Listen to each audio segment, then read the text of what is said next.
देखिए, मैंने पहले भी कहा है, मैं दोहराना चाहता हूँ वो बात कि अगर कोई भी चीज़ जिसमें कोई नए तथ्य आए या किसी चीज़ को नए दृष्टिकोण से देखा जाए जो ज़्यादा एक्यूरेट हो, ज़्यादा सही हो आर्थिक रूप से, सच्चाई के रूप से, तो इसमें कोई ईगो नहीं है किसी की, इसमें कोई ऐसे पेडेस्टल की बात नहीं कि जिसको हम पुनर्विचार नहीं कर सकते।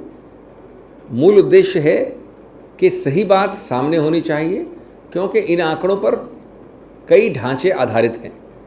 तो मैं समझता हूँ उसी स्पिरिट से अगर बार बार कोई स्पष्टीकरण आवश्यक होगा तथ्यों के आधार पर तो दिया जाएगा, और उस मूल उद्देश्य से मेल खाना चाहिए, न कि किसी एक टेक्निकल पॉइंट पे। We have said so earlier and we have no hesitation in repeating that the basic object is to arrive at long lasting and more particularly accurate indicia data which will stand the test of time, not merely in economic terms, which is important, but also in terms of ground reality.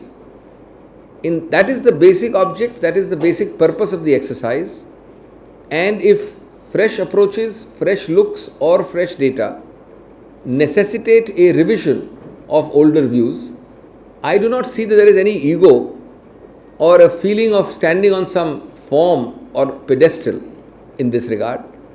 The basic object is that these criteria, which have repercussions for several schemes, for several parameters and several decision making models, must be as accurate and as real as possible.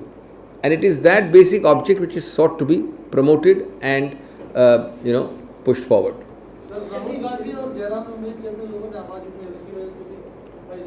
मैंने जो कहना था मैंने बता दिया आपको। विशेष बात यह है कि सबका उद्देश्य, सबका गंतव्य वही है कि ये एक बहुत माकूल, व्यापक और एक्यूरेट अप्रोच हो।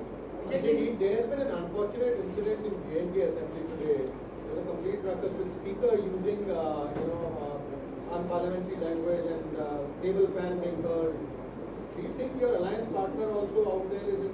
I have no hesitation to say that what we saw on television today, and I can only speak on the basis of what I have also seen like you on television, is extremely, extremely distressing, deplorable, and there is no politics in the statement. It is, after all, for a state or for the central government, a temple of democracy.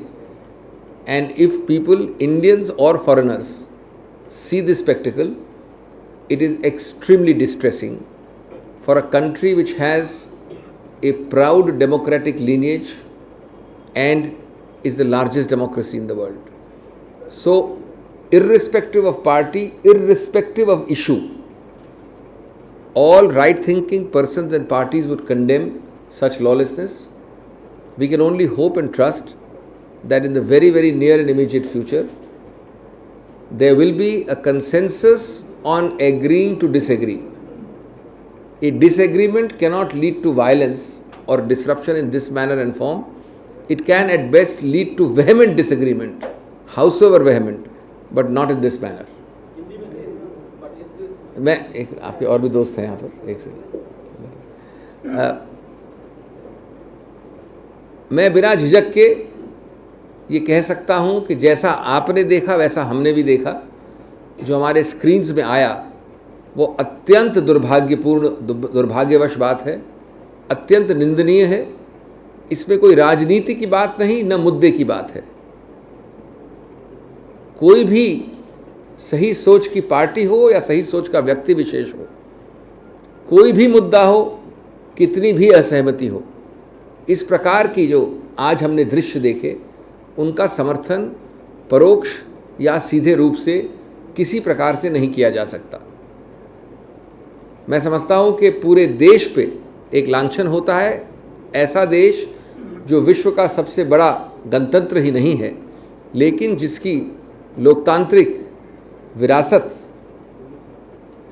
प्राचीन है, पुरानी है और स्थापित है।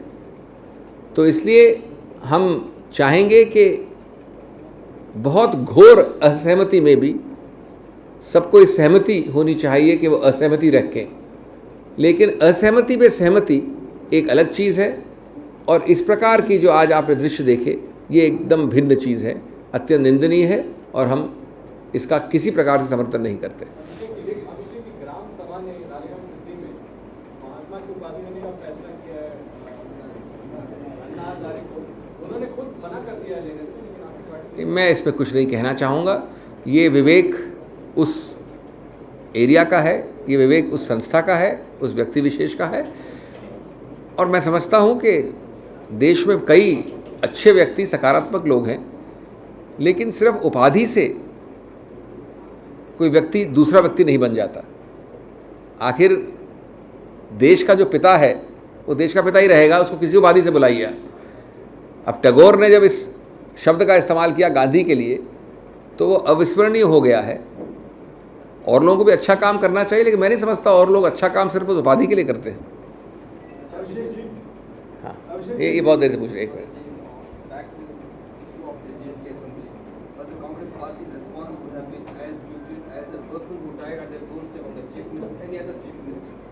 I didn't understand the question. Congress party's response would have been as muted as been in the German Kashmir when a person died at the doorstep of a chief minister. If that happened in any other state, but the Congress party's response as muted as it is. I don't think the Congress party's stand is at all muted. I don't think the chief minister or either of the two coalition partners have had any attempt to suppress or avoid the issue. You are forgetting that no amount of vocal noise is required because the chief minister within the span of a few hours himself gave an explanation which was not required to be given by him personally. Personally, I remind you. B, talked to the Chief Justice and asked for a sitting judge to head an inquiry. C, said that he has nothing to hide and everything will be looked into. Now, after that, because some opposition parties are doing breast beating there, it doesn't mean that the Congress must join the cacophony. Abhishek ji, Piyush Jain की general secretary, civil liberty की general secretary कविता श्रीवास्तव, जयपुर में वहाँ police ने छापेमारी की है Chhattisgarh government के कहने से। वैसा ही मामला सामने आया जैसा विनायक सेन को कहा कि नक्सल के सपोर्टर्स। देखिए, किसी एक अमुक वारदात पे हम अभी टिप्पणी नहीं कर सकते। एक CRPC में प्रोसीजर होता है कि अगर किसी और प्रदेश में वारंट इशू हो जाते हैं, और अगर मैं इस केस के तथ्यों की बात नहीं कर रहा हूँ, तथ्य मेरे को पता नहीं इस केस के बारे में, मैं आपको एक सिद्धांत की बात कर रहा हूँ कि अगर इसमें कोई गलती हुई है तो निश्चित रूप से उनके सभी मानवाधिकार खुले हैं और वो कचहरी जा सकती हैं। लेकिन ये एक प्रोसीजर होता है CRPC में कि अमुक प्रदेश में अगर किसी के विरुद्ध वारंट हो या आरोप हो तो उसको एग्जीक्यूट करने के लिए दूसरे प्रदेश में रिक्वेस्ट की जा सकती है और दस्तावेज भेजा जा सकता है। इस केस में क्या हुआ है, सही हुआ है, गलत हुआ है, उसके बाद हम मालूम करके आपको बताएंगे, मैं जानता नहीं।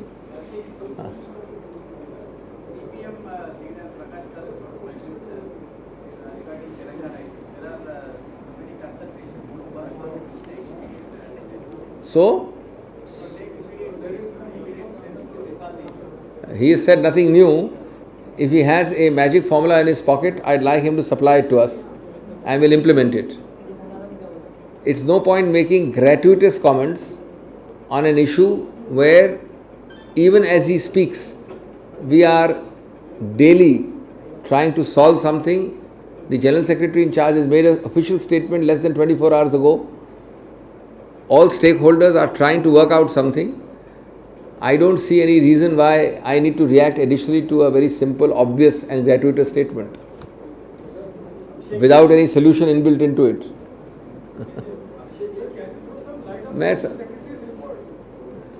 Obviously not in the public domain.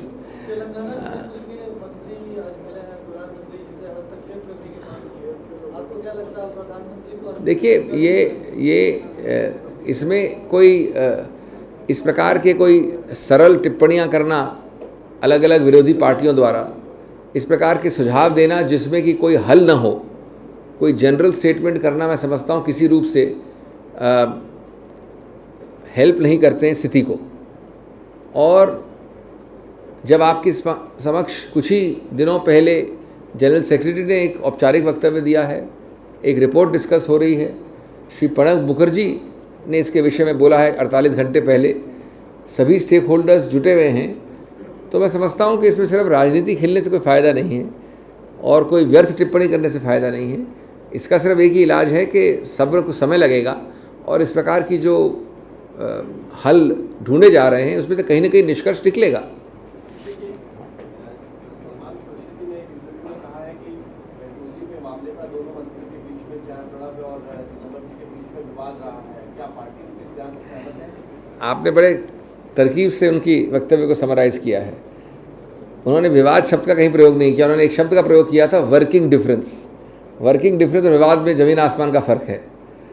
और उनका उद्देश्य अगर उस पूरा पैरा को आप पढ़ें जो आज भी अखबार में रिपोर्टेड है, वो सिर्फ ये था कि मतों के आदान प्रदान में अलग अलग मंत्रालयों के बीच में शब्दावली का और थोड़ा फ़र्क हो सकता है। इसका मतलब ये नहीं है कि कोई वो एक दुराव है या मन भिन्नता है। और वैसे भी ये सभी बातें अब व्यर्थ इसलिए हो गई हैं कि आप जानबूझकर सनसनीखेज के उद्देश्य से हमारे को पुरानी बातों की तरफ खींचते हैं और हम आपको बार बार उस वक्तव्य की तरफ खींचते हैं जो परसों आया था औपचारिक रूप से। Okay, thank you.